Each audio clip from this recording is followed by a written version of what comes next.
Hi, welcome to Pop Workshop. In today's video, I want to talk about a problem with the new Xtool D1 Pro.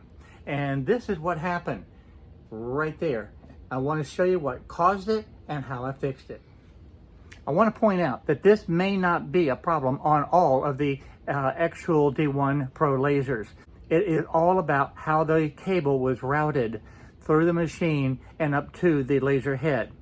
And I want to show you what caused the problem, and I want to show you this simple fix that I did to remedy it. And again, this may not affect all of the different machines, but it affected mine. Now this is the simple test that I'm going to do. The tile itself is 4 1/4 by 4 1/4. I'm just going to put my logo in the center of it. I've already set the speed up over here for the 1,000 inches per minute and the 40% power. I also included that in my library. Right now, I'm just using the one library, but what I've done is added an extra line. So this is my etching fill for my other lasers, and this is going to be the etching fill for the X2 Pro. At some point, I'm going to set up a separate library for this. For now, this is what I'm doing. I placed the tile in what I think is about the correct position. The crosshairs are showing what I believe to be the center of the tile. Next, I will frame this. Now let's see where it actually goes. Real close.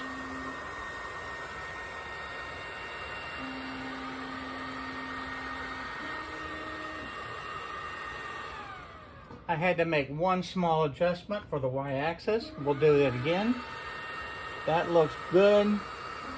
That looks real close.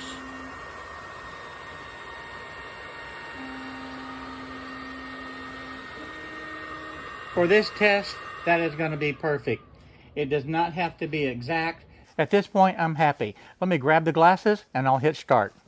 Most of you know that when I do a small job like this with just a single item, I'll use the current position. And most often I'll use the center as the origin point. Now I do not home the machine when I use this process. I literally position the tile anywhere in the area and put the laser directly in the center.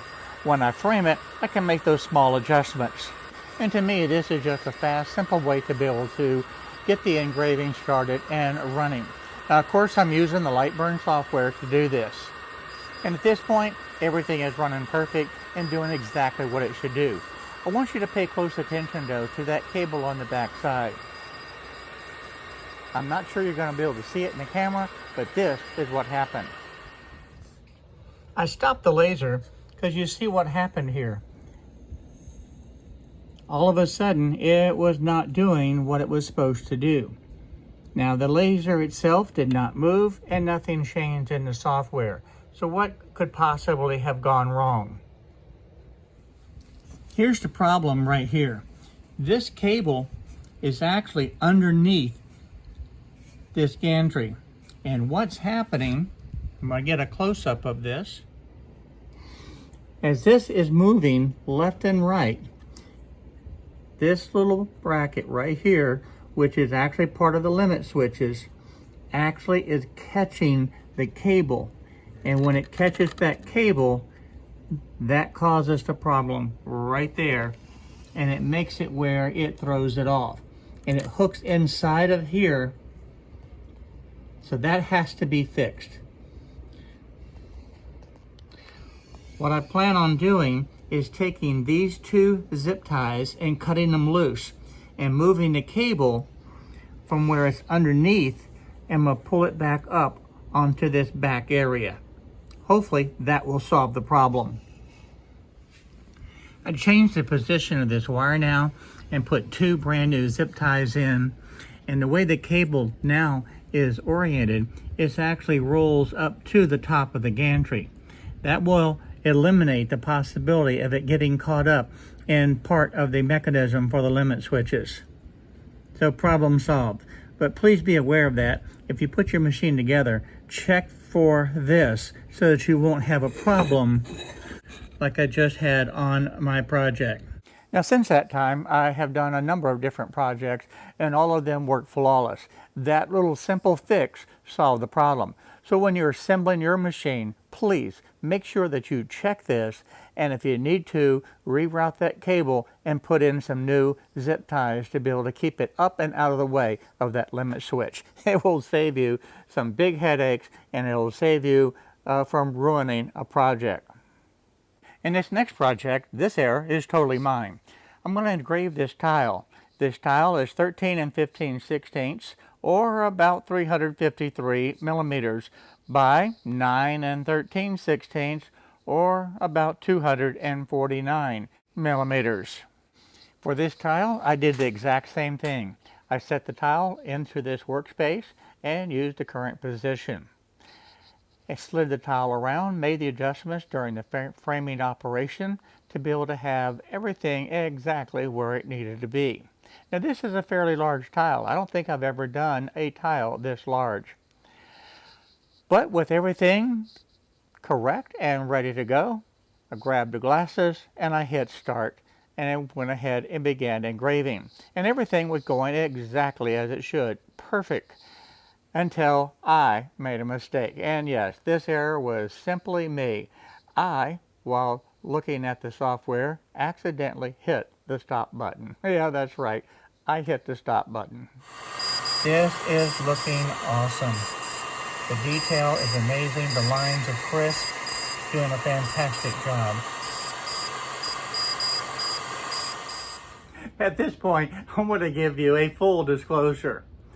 When I hit that stop button accidentally and the machine stopped engraving, I cannot tell you the words that I had used because I was so upset. But at any rate, this is actually going to be a reenactment of what I did to be able to solve the problem. Because, quite frankly, due to the fact that I was so upset, I didn't film any of this process. But it really was not that complicated to be able to get back on track and finish engraving this tile. Oh, and by the way, just remember that you guys asked for this video. You wanted to see some of the mistakes that I had made and how I corrected them.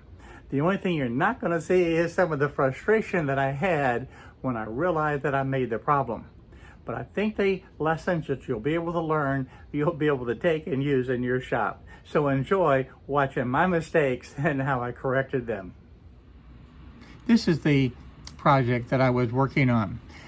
Again, I'm going to have to disclose the numbers here and the green are fake. This is a project that I cannot disclose the actual street address on.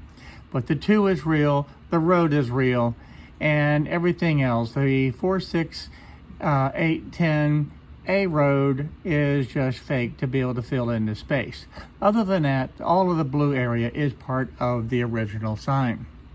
The black area is the outline of the tile itself. And when I'm in the process of engraving this, the black line, the output, is turned off. So this is not going to output. The reason I have the black line is so I can actually highlight everything, hit the little bullseye right there, and center it perfectly. So here's the problem. The engraving is moving along perfectly, and it had completed this portion. It has started engraving this line. That's where I made the mistake, and it stopped right about in this location. Since I hit the stop button, there is no way to put it back in the original position right here, or the current position from the standpoint of the laser, and I had no way to be able to reposition it. So what do? When I started this job, I was using the current position, and I used this center as the job origin. Since I accidentally stopped it right in this area, there was no way to get back to this original spot. So you have a choice. Either try something totally new, or take this tile out, throw it away, and put a new tile in. Well, from my perspective, I decided to see if I could fix it. So how do I go about doing that? The first step is to eliminate the current position. We can no longer reference that. So we have to change the situation. We have to be able to get what's on the actual machine and on this computer to be able to match up.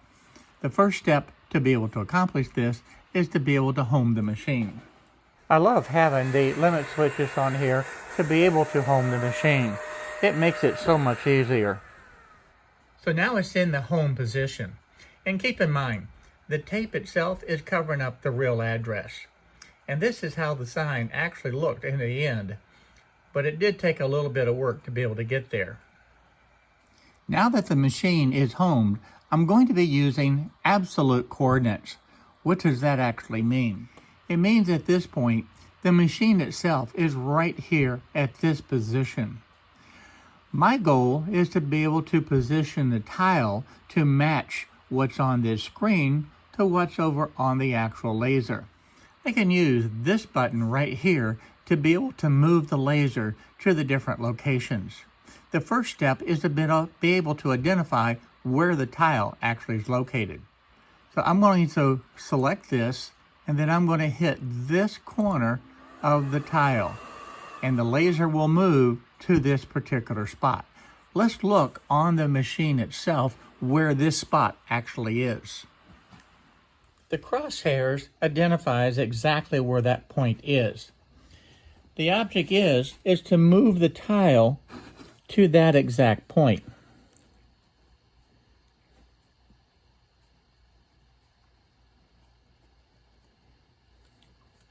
So now this corner is exactly where it should be.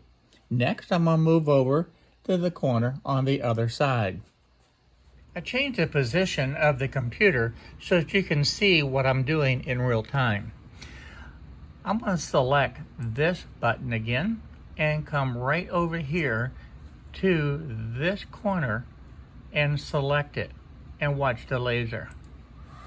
The laser will move right over to that point, and then we'll make any adjustments with the tile to make sure it's exactly where it needs to be.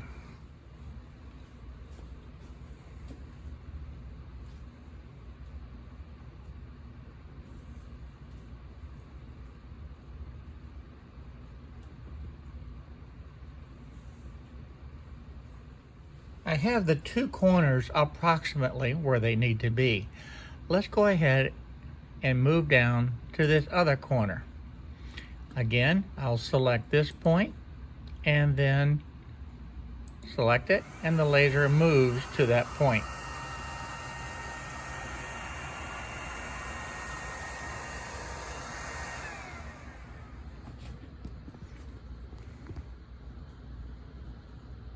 You can see that we're getting real close, but I need to make a slight movement to be able to get right on that corner.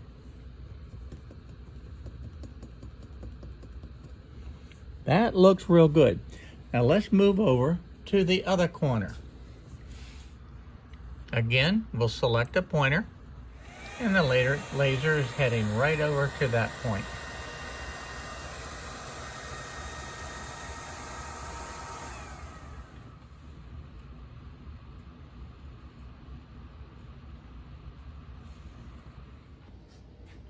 By using the absolute coordinates and be able to select the corner points of that tile, it made it so that I could adjust the tile position to be able to match what's on the computer versus what's in reality. Once I had all four corners highlighted where it looked really good, it was time to make some fine adjustments. And by doing this, I could get it within a millimeter, even a half a millimeter of being dead on perfect. Let me show you what I did for the next step. You would think at this point everything would be perfect, but I wanted to make sure. What I decided to do is take some of these little small points and move the laser to those specific positions. So it's back to this little icon again. We'll hit it, and then I came over to the tip of this number 2.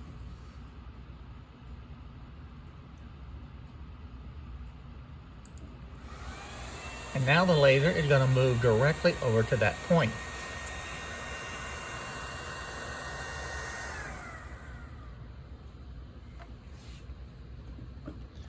And you can see I need to make a slight adjustment.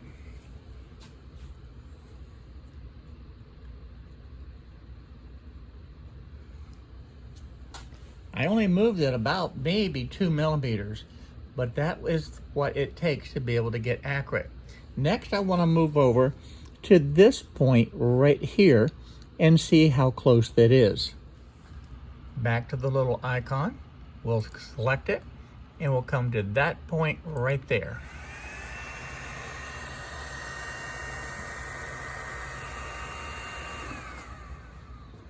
And let's take a look.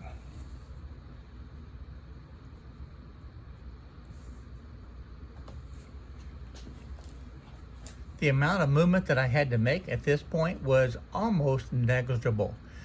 So as far as the alignment, it's looking pretty good, but I'm gonna make one last check. I'm gonna come up to the top of the L right at this point, and let's take a look at it. And guys, that looks fantastic. That is perfect with all these different points that I've been able to identify and move it to the exact position. So now what? What do you do next to make sure that you don't come down and engrave the portion that you've already engraved?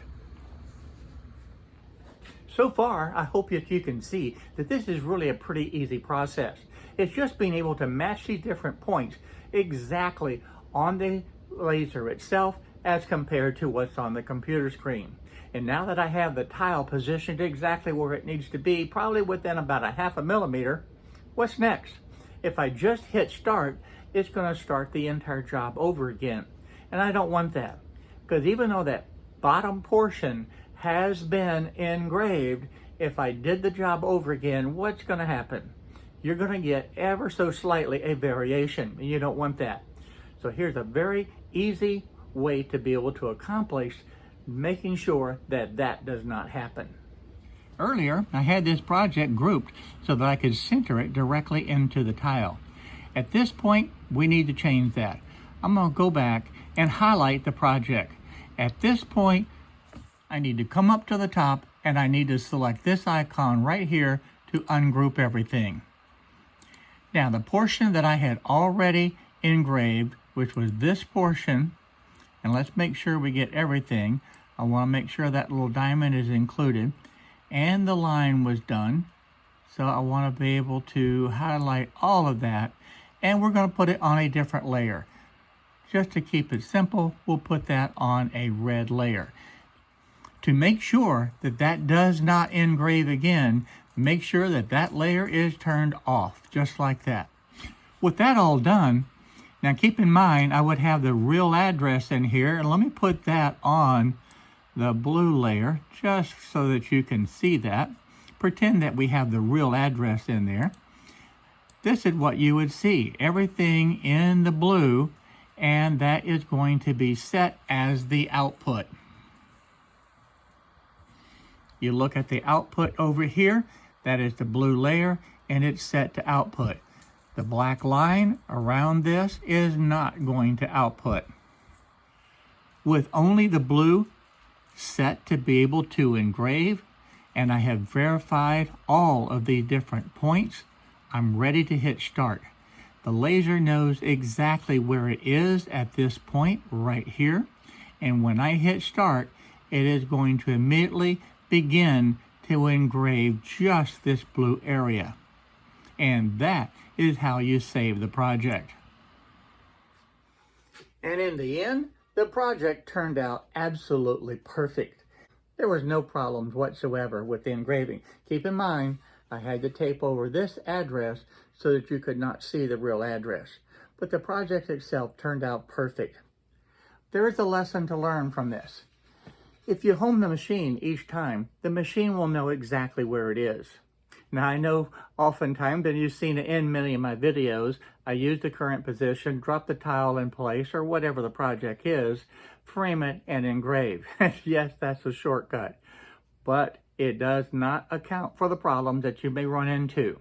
If you home the machine, you know exactly where it is. You can position the project onto the work surface, and you can just hit start, and it will engrave exactly what you have set to engrave. It's a beautiful thing. Absolute coordinates work fantastic.